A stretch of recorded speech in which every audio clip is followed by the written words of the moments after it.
Hello అండి అందరికీ నేను మీ Aishu welcome back to our channel Aishu Harsha lifestyle vlogs. అందరూ ఎలా ఉన్నారు? బాగున్నారా? నేనైతే చాలా బాగున్నాను. మీ అందరు కూడా బాగుండాలని మనస్ఫూర్తిగా కోరుకుంటున్నా. ఎప్పట్లాగానే వన్ మోర్ డైలీ వ్లాగ్ తో అయితే మీ ముందుకు వచ్చేసాను. ఈ రోజు ఈ వీడియోలో నా మార్నింగ్ టు నైట్ రొటీన్, ఈ రోజు అంతా నేను ఏమేం పనులు చేసుకున్నాను, ఎలా చేసుకున్నాను ఈ వీడియోలో మీతో షేర్ చేసుకుంటాను. వీడియో అయితే న్యాచురల్ గా చాలా బాగుంటుంది. ఎక్కడా స్కిప్ చేయకుండా వీడియోని చివరి వరకు చూసి నచ్చితే ఒక చిన్న లైక్ ఇచ్చేయండి. అలాగే యూట్యూబ్ కొత్తగా ఇచ్చిన హైప్ అనే ఆప్షన్ కూడా కొన్ని పాయింట్స్ అయితే ఇవ్వండి. ఇప్పుడు టైం వచ్చేసి 11 అవుతుంది. ఇంకా ఈ రోజు అయితే వాటర్ వచ్చినాయి అనమాట. అందుకే బిందులు అవి కడిగేసుకుని మంచినీళ్ళు అయితే పట్టేశాను బిందులన్నిటికి కూడా. ఆ వీడియోస్ ఫస్ట్ నుంచి చూసే వాళ్ళకైతే ఆల్రెడీ తెలిసే ఉంటది. మాకు ఒంగోలులో వాటర్ ప్రాబ్లం కొంచెం ఎక్కువ ఉంటది అనమాట. సో 2 days కి ఒకసారి నీళ్ళు వస్తాయి. వచ్చినప్పుడే మనం పట్టుకోవాలి, మనకు కావాల్సినప్పుడు అవి రావన్నమాట. సో వాటి కోసం వెయిట్ చేసి మరీ పట్టుకున్నాను. ఇప్పుడు చాలా వరకు తగ్గిందిలేండి ఈ ప్రాబ్లం. ఇంతకు ముందు అయితే నైట్ టైం కూడా నీళ్లు వదిలే వాళ్ళంట, నిద్ర మానుకొని మరీ నీళ్లు పట్టుకునే వాళ్ళంట. అంత ప్రాబ్లం ఉండేదంట. ఇప్పుడైతే అంతేం లేదులే, 2 days కి ఒకసారి వాటర్ వస్తాయి అనమాట. ఎప్పుడన్నా ఒకసారి మాత్రం డిలే చేస్తే 3 days కి ఒకసారి వస్తాయి. సైడ్ ఒంగోలులో ఉండే వాళ్ళకైతే ఈ ప్రాబ్లం గురించి తెలిసే ఉంటది. చాలా మంది ఫేస్ చేసి ఉంటారు కూడా. దేని గురించి వెయిట్ చేసినా వెయిట్ చేయకపోయినా ఈ నీళ్ల గురించి మాత్రం కళ్ళల్లో ఒత్తిలేసుకొని మరీ ఎదురు చూడాల్సి వస్తుంది. వాటర్ రావడం ఒక అరగంట లేట్ అయింది అనుకోండి, అందరూ ఇళ్లలో నుంచి బయటకు వచ్చి ఏంది రోజు ఇంకా నీళ్ళు రాలేదు, అసలు వస్తాయి అంటారా రానంటారా, అయ్యో మంచి నీళ్ళే లేవే, ఏం చేయాలో ఏమో, బిందుల్లో నీళ్ళన్నీ వారిపోసారు డిస్కషన్ పెట్టుకుంటూ ఉంటారు. ఇప్పుడు ఇంకా 2 రోజులకు ఒకసారి కాబట్టి అంత ఇబ్బంది ఏం లేదులే. కానీ ఇంతకు ముందు అయితే కొంతమందికి ఏంటంటే, కొంతమందికి అయితే ఉప్పు నీళ్లు బోర్ ఉండదు కదా, ఇలా మంచి నీళ్ళు వచ్చినప్పుడు మాత్రమే వాళ్ళ డ్రమ్ములకి మంచి నీళ్ళకి, కొంతమంది అయితే గిన్నెలు తోముకోవడం, బట్టలు తుక్కోవడం, అన్ని పనులు కూడా ఈ నీళ్ళు వచ్చేటప్పుడే చేసేసుకుంటారు. ఇలా నీళ్ళు వచ్చేటప్పుడే పని చేసుకోవడం వల్ల కొన్ని నీళ్ళన్నా సేవ్ చేసుకోవచ్చు కదా రేపటికి అని చెప్పనేసి అలా చేసే వాళ్ళు ఉంటారు. ఇంకొంతమంది అయితే మరీ వాటర్ ప్రాబ్లం ఉన్న వాళ్ళు అయితే 2 days కి ఒకసారి నీళ్ళు వచ్చినప్పుడు మాత్రమే బట్టలు ఉతికే వాళ్ళు కూడా ఉంటారు. అబ్బా, మా ఒంగోలులో నీళ్ళ కోసం తిప్పలు అయితే ఇలా ఉంటాయి. ఇంకా వాటర్ వస్తే బిందులకి నీళ్ళు పట్టేసి, ఇంకా మా హర్ష బాటిల్ మగ్గు ఇవన్నీ కడిగేసి వాటికి కూడా వాటర్ పట్టేసి ట్యాంకీకి అయితే వేసేసా. ట్యాంక్ కూడా నిండిపోయింది. ఇంకా మోటార్ ఆఫ్ చేసేసి, ఇంకా మా హర్ష చూడండి, నేను బాటిల్స్ లో నీళ్ళు పట్టి అక్కడ పెడితే పాపం వాడు తీసుకెళ్లి లోపల పెట్టబోతున్నాడు. మా హర్షకి వేడి నీళ్ళు కాచే తాగిపిస్తాను. అందుకే వాడి కోసం అయితే గిన్నెలో కొన్ని వాటర్ కాసేసి ఓ పక్కన పెట్టేస్తున్నా. ఆల్రెడీ ఇప్పుడు కొన్ని అయితే ఉన్నాయి, ఇవి కాసేసి పక్కన పెట్టేసి ఈ వాటర్ అయిపోయే లోపు అవి చల్లారిపోతాయి. ఇప్పటికే టైం వచ్చేసి 12:30 అయిపోయింది. ఇప్పుడు ఇంక వంట చేయాలి నేను. ఈ వీడియో మన శనివారం రోజు తీసింది. శనివారం అంటే చాలు పప్పు చారు, సాంబారు ఆల్మోస్ట్ అందరిలో ఇవే ఉంటాయి ఎక్కువగా. సో ఈ రోజు నేను కూడా పప్పు చారు అయితే చేస్తున్నాను. అది కాక ఈ ఎండలకి పప్పు గాని పప్పు చారు గాని అయితే కొంచెం తినాలనిపిస్తుంది. మిగతా కూరలు ఏవి తినాలన్నా కూడా కొంచెం ఏదో తిన్నట్టుగా అనిపిస్తుంది అనమాట. ఇవైతే కొంచెం హర్ష కూడా కొంచెం ఇష్టంగా తింటాడు. అందుకని వారంలో 1-2 సార్లు పప్పుచారు అయితే చేస్తూ ఉంటాను. రోజు అయితే బియ్యం కడిగి పెట్టేసి ఒక గంట కానీ అరగంట కానీ నానిన తర్వాత అన్నం వండుతాను. కానీ ఈ రోజు అంత టైం లేదు, వాటర్ పట్టేటప్పటికే లేట్ అయిపోయినాయి. అందుకని చెప్పనేసి పప్పు బియ్యం రెండు ఒకేసారి కడిగి పెట్టేస్తున్నాను. వీడియో స్టార్టింగ్ లో ఒక సామెత చెప్పాను కదా, దరిద్రుడి పెళ్లికి వడగండ్లో అనని. నా పని అలాగే ఉంది. ఎప్పుడన్నా కొంచెం ఇంట్రెస్ట్ గా వీడియోస్ ఎక్కువగా పోస్ట్ చేద్దాము అనుకున్నప్పుడే వీడియోస్ అయితే తీసుకోగలుగుతున్నాను. కానీ ఎడిటింగ్ చేసి కూడా ఈ వీడియో తీసి కూడా చాలా రోజులు అయిపోతుంది. ఎడిటింగ్ చేసి పెట్టుకున్నా కానీ వాయిస్ ఓవర్ ఇచ్చే టయానికి ఫోన్ షెడ్కి వెళ్ళింది, దాన్ని రిపేర్ చేయించి తీసుకొచ్చి వాయిస్ ఓవర్ ఇచ్చేటప్పటికి ఈ టైం అయింది. ఈ 2 రోజులు ఫోన్ లేకపోవటమేమో కానీ నాకైతే భలే ప్రశాంతంగా ఉంది. ఫోన్ చేతిలో ఉంటే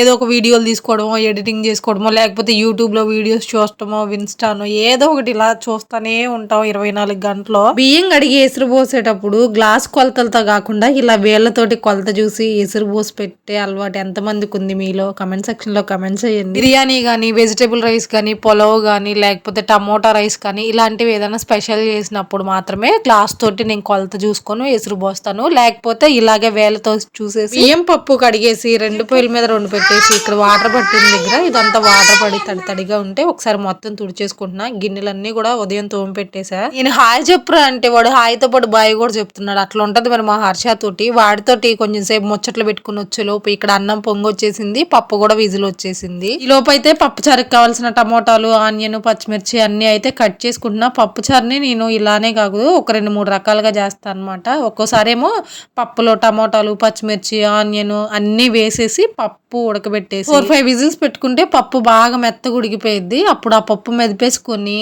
దానిలోకి చింతపండు పులుసు పోసుకొని బాగా తెరలనిచ్చి తర్వాత తాలింపు వేసుకుంటే అదొక రకం పప్పుచారు.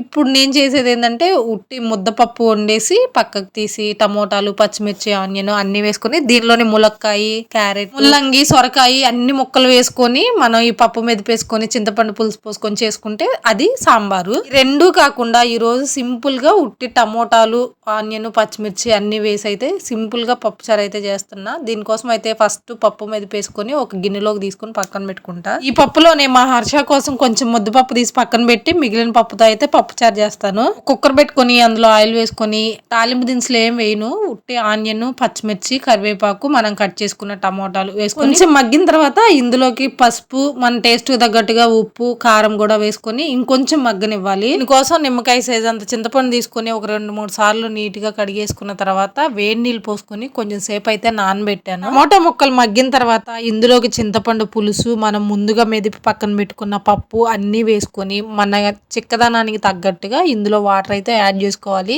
కొంతమంది పల్చగా చేసుకుంటారు, కొంతమంది కొంచెం చిక్కగా ఉండేలాగా చేసుకుంటారు. సో నాకు కావాల్సిన వాటర్ పోసేసుకొని పప్పుచారుని బాగా ఎర్ర పొంగు వచ్చేదాకా బాగా మరగనివ్వాలి. ఎంత బాగా మరిగితే అంత టేస్ట్ బాగుంటాయి. అవి మరిగే లోపు మా హర్షకి అయితే ఇందాక ముద్దపప్పు తీసే కదా ఆ పప్పుతో అయితే వాడికి అన్నం పెట్టేస్తున్నా. ఇంతకు ముందు అయితే టీవీలు, ఫోన్లు చూపిస్తూ అన్నం పెట్టేదాన్ని. ఇప్పుడు కొంచెం అవన్నీ మాన్పించాలని చెప్పనేసి ఇలాంటి చిన్న చిన్న యాక్టివిటీస్ చూపిస్తూ వాటన్నిటికీ దూరం చేసి ఇప్పుడు అన్నం తినడానికి అలవాటు చేస్తున్నా. వాడికి అన్నం పెట్టేసి పప్పుచారు తాలింపు వేసినా కూడా కొంచెం సేపు మరగనిస్తే ఇంకా బాగుంటది. ఇంకా నేను కూడా అయితే అన్నం పెట్టుకొని తినేసి ఆవు చేలో మేస్తే దూడ గట్టును వేస్తుంది అన్నట్టు నాకు కూడా ముద్దపప్పు అంటే చాలా ఇష్టం. ఆ అలవాటే హర్షకు కూడా వచ్చినట్టుంది. వేడి అన్నంలో ముద్దపప్పు వేసుకొని ఆవకాయ వేసుకొని నెయ్యి వేసుకొని తిండి అబ్బా ఎంత బాగుంటుంది. అసలు ఎంత తింటామో కూడా మనకే తెలియదు, తింటా ఉంటే పోతానే ఉంటది. ముద్దపప్పు, ఆవకాయ, నెయ్యి వేసుకొని అలా 4 ముద్దలు తినేసి కొంచెం అన్నంలో ఎక్కువ పప్పుచారు పోసుకొని దాంతో కూడా ఒక 4 ముద్దలు తినేసి కొంచెం సేపు అలా రెస్ట్ తీసుకున్నా. ఇప్పుడు టైం వచ్చేసి 4 అవుతుంది. ఇంకా ఈ ఎండాకాలం ఉదయం పూట బట్టలు ఉతకాలి అంటే 7:30 లోపే ఉతికేసేయాలి మాకు పైన, లేకపోతే ఎదురెండ వస్తుంది అనమాట.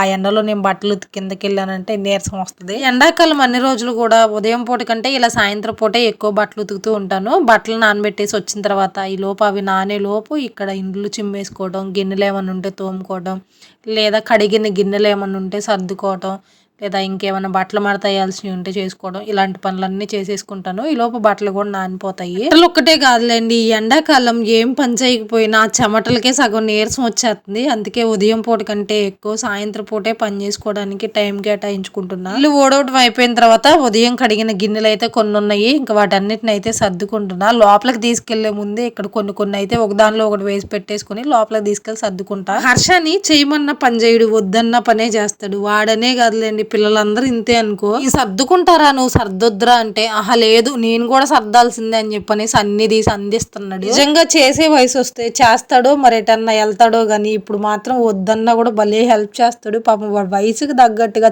చిన్నవి అయితే వద్దన్నా కూడా చేస్తాడు. ఉతికిన బట్టలు మడతేయాలన్నా, కడిగిన గిన్నెలు ఇలా సర్దాలన్నా నాకు కొంచెం కష్టంగా అనిపించింది. ఎందుకనో ఈ గిన్నెలు తోమేటప్పుడు కడిగేటప్పుడు ఏమనిపించింది, కానీ సర్దేటప్పుడే ఓసిడీలు, ఏబిసిడీ లాంటి జబ్బులు లేకపోయినా ఎప్పుడు బట్టలు అప్పుడు మడతేసుకొని తోమిన గిన్నెలు ఏమైనా ఉంటే ఇలా సర్దేసుకొని ఇంకా తోమాల్సినవి ఏమైనా ఉంటే తోమేసుకొని ఇలా గ్యాస్ మొత్తం నీట్గా క్లీన్ చేసుకొని ఇల్లు మొత్తం ఊడ్చేసుకొని ఎక్కడక్కడ సర్దేసుకుంటే చూడటానికి ఇల్లు నీట్గా ఉండిద్ది. నాకు కూడా కొంచెం మనసుకు ప్రశాంతంగా అనిపించిద్ది. ఎప్పుడన్నా హెల్త్ బాగోకపోతే తప్పనిచ్చి కళ్ళ ముందు పని కనిపిస్తూ ఉంటే అస్సలు కూర్చోలేను నేను.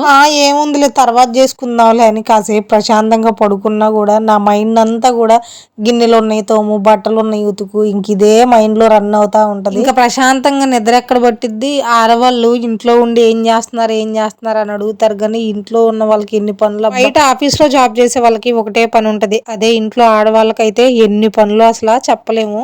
చేసే కొద్దీ వస్తానే ఉంటాయి, ఒకదాని తర్వాత ఒకటి. కానీ ఇంత కష్టపడి చేసినందుకు ఏమైనా గుర్తింపు ఉంటుందా? అదే ఉండదు. ఏమి ఇంట్లో ఉండి ఆ పనులు కూడా చేసుకోలేవా అని సింపుల్ గా ఒక డైలాగ్ అనేస్తారు. జాబ్ చేసే వాళ్ళకి సండేలని, ఫెస్టివల్ డేస్ అని ఏదో ఒక హాలిడేస్ వస్తూనే ఉంటాయి. అదే మన మన ఆడవాళ్ళకైతే సండే లేదు, హాలిడే లేదు, పండగ లేదు, పబ్బం లేదు.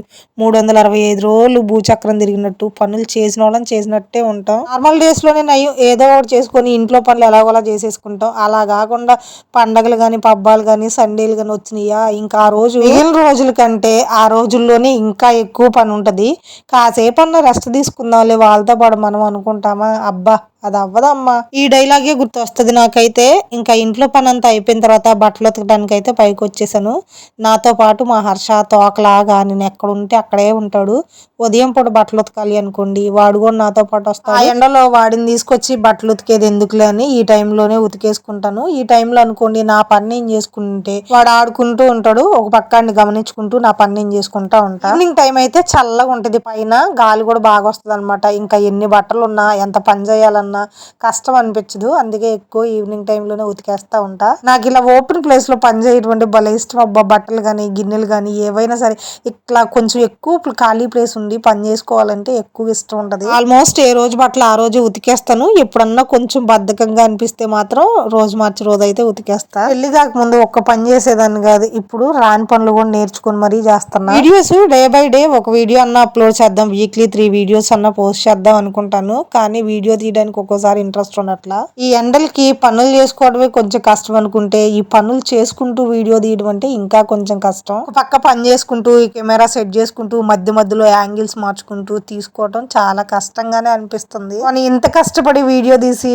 ఎడిటింగ్ చేసే టయానికి అస్సలు ఇంట్రెస్ట్ ఉండట్లా. పోనీ ఎలాగోలా కష్టపడి ఎడిటింగ్ చేసిన వాయిస్ ఓవర్ ఇచ్చే టయానికి అస్సలు మళ్ళీ ఇంట్రెస్ట్ రావట్లా. మోటివేషన్ గా ఉండేలాగా అలా మాట్లాడాలి ఇలా మాట్లాడాలి, ఏదో ఒక మంచి మంచి వీడియోస్ చేయాలి అని ఉంటది. కానీ అబ్బాయి ఏందో ఒక్కోసారి ఇంట్రెస్ట్ ఉండట్లేదు అసలు. పని చేయకుండా ఉందామా అంటే చేతిలోకి వచ్చిన దాన్ని చేజార్చుకుంటానేమోనని భయం. చేజార్చుకోవడమా అంటే ఏంటి అని అనుకుంటారేమో. అందరితోటి ఒక గుడ్ న్యూస్ అయితే షేర్ చేసుకోవాలి. ఆ గుడ్ న్యూస్ ఏంటి అనేది ముందు ముందు వీడియోస్ లో అయితే చెప్తాను. ఇంకా సబ్స్క్రైబ్ చేసుకోని వాళ్ళు ఎవరైనా ఉంటే ఛానల్ ని సబ్స్క్రైబ్ చేసుకోండి. ఇంకా ముందు ముందు పెట్టే వీడియోస్ మీకు మిస్ అవ్వకుండా వస్తాయి. ఈ ఎండాకాలం ఉదయం ఉతికితేమి సాయంత్రం ఉతికితేమి బట్టలు, ఉతికిన బట్టలు తేగ మీద ఇలా వేయంగల్లా అలా ఆరిపోతున్నాయి. ఇంట్లో పనులు ఒక్కటే చేసుకుంటే సరిపోద్దా, తినడానికి కూడా ఏదో ఒకటి చేసుకోవాలి కదా. ఈ రోజు నైట్ కి అయితే దోశలు పల్లీ చట్నీ చేసుకుందాం అనుకుంటున్నాం. నేను పల్లీ చట్నీ ఎలా చేస్తానో మీరు కూడా ఒకసారి చూసేయండి. కప్పు పల్లీలు, అరకప్పు పుట్నాల పప్పు, మన కారానికి తగ్గట్టుగా పచ్చిమిర్చి నేనైతే ఇక్కడ ఆయిల్లో కొంచెం వేయించి తీసుకున్నాను.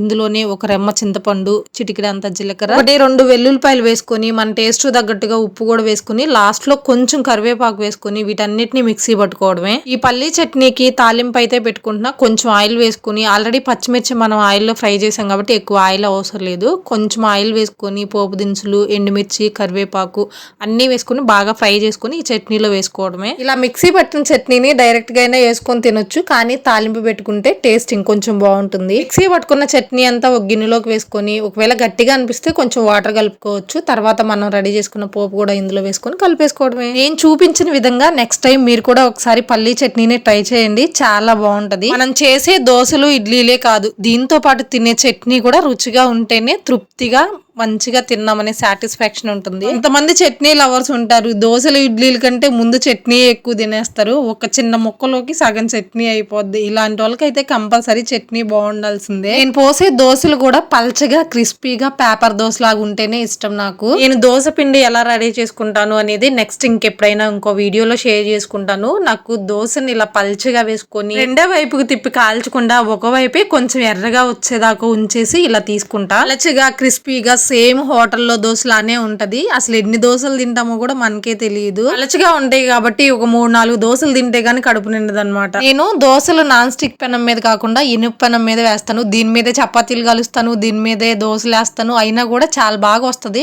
మా దోశల పెనం ఏంటంటే కొంచెం మందంగా ఉంటది. పెనం బాగా కాలిన తర్వాత ఒక్క గంట పిండేసి ఇలా రౌండ్ గా తిప్పుకోవడమే. దోశలు అయితే చాలా బాగా వస్తాయి. ఇంతకీ మీకు దోశలు ఇలా క్రిస్పీగా ఉంటే ఇష్టమా లేకపోతే కొంచెం మెత్తగా ఉంటే ఇష్టమా కమెంట్ చేయండి. హర్షకి 2 రోజులు వరుసనే ఇడ్లీ పెట్టామంటే మా రోజు ఇడ్లీ ఏనా అంటాడు. అదే దోశ పెట్టామనుకోండి, వారం 10 రోజులు వరుసనే దోశ పెట్టినా కూడా ఇష్టంగా తింటాడు. హర్షనే కాదులేండి, ఈ దోశకి చాలా మంది ఫ్యాన్సే ఉన్నారు. ఈ దోశ కోసం ఒక సాంగ్ కూడా రాశారు. మనకి పాటలు పాడటం అస్సలు రాదు, అయినా ధైర్యం చేసి మీకోసం ఒక్క ముక్క పాడతాను. ఈ దోశ సాంగ్ ఎలా ఉందో కమెంట్ చేయండి. వేడి వేడి పెనం మీద ఒక్క గరిట పిండి వేసి రోజు నైట్ డిన్నర్ లోకి దోశ పల్లీ చట్నీతో సరిపెట్టేసా. ఈ దోశలోకి పల్లీ చట్నీ అయినా, కొబ్బరి చట్నీ అయినా, టమోటా చట్నీ అయినా, వీటిల్లో మీకు ఏ చట్నీతో దోశ తినడం అంటే ఇష్టం? నాకైతే ఈ పల్లి చట్నీ కానీ టమోటా చట్నీ కానీ అయితే ఇష్టం. ఇక్కడ మీకు ఒక టిప్ చెప్తాను చూడండి. పెనంకి అంటుకుపోయి దోశలు సరిగ్గా రాకపోతే ఉల్లిపాయని అడ్డంగా కట్ చేసి కొంచెం పెనం మీద ఆయిల్ వేసి ఆ ఉల్లిపాయతో పెనం అంతా రుద్దామనుకోండి ఒక 2 సెకండ్స్ పాటు, దోశ అంటుకుపోకుండా మనం ఎంత పల్చగా పోసినా కూడా చాలా బాగా వస్తుంది. ఈసారి ఎప్పుడన్నా మీకు దోశలు అంటుకుపోతే ఈ టిప్ ట్రై చేయండి. ఇది చాలా మందికి తెలిసే ఉంటది. ఒకవేళ ఎవరన్నా తెలియని వాళ్ళు ఉంటే తెలుసుకుంటారని మాత్రమే చెప్తున్నా. వీడియోని చివరి వరకు చూసి అలా వెళ్ళిపోకుండా వీడియో నచ్చితే ఒక చిన్న లైక్ చేసి సబ్స్క్రైబ్ చేసుకుని సపోర్ట్ చేయొచ్చుగా. రోజు వీడియో అయితే ఇదేనండి. ఇంతవరకు నా వీడియో చూసారంటే ఖచ్చితంగా మీకు ఎంతో కొంత నచ్చే ఉంటుంది కదా. వీడియో నచ్చితే ఒక చిన్న లైక్ ఇవ్వడం మాత్రం అస్సలు మర్చిపోకండి. అలాగే ఈ వీడియో ఎలా ఉందో కమెంట్ సెక్షన్ లో కమెంట్ చేయండి. కొత్త వాళ్ళు ఎవరైనా ఉంటే మన ఛానల్ ని సబ్స్క్రైబ్ చేసుకుని సపోర్ట్ చేయండి. మంచి వీడియోతో నెక్స్ట్ వీడియోలో కలుద్దాం. అప్పటి వరకు ఉంటాను. Bye bye.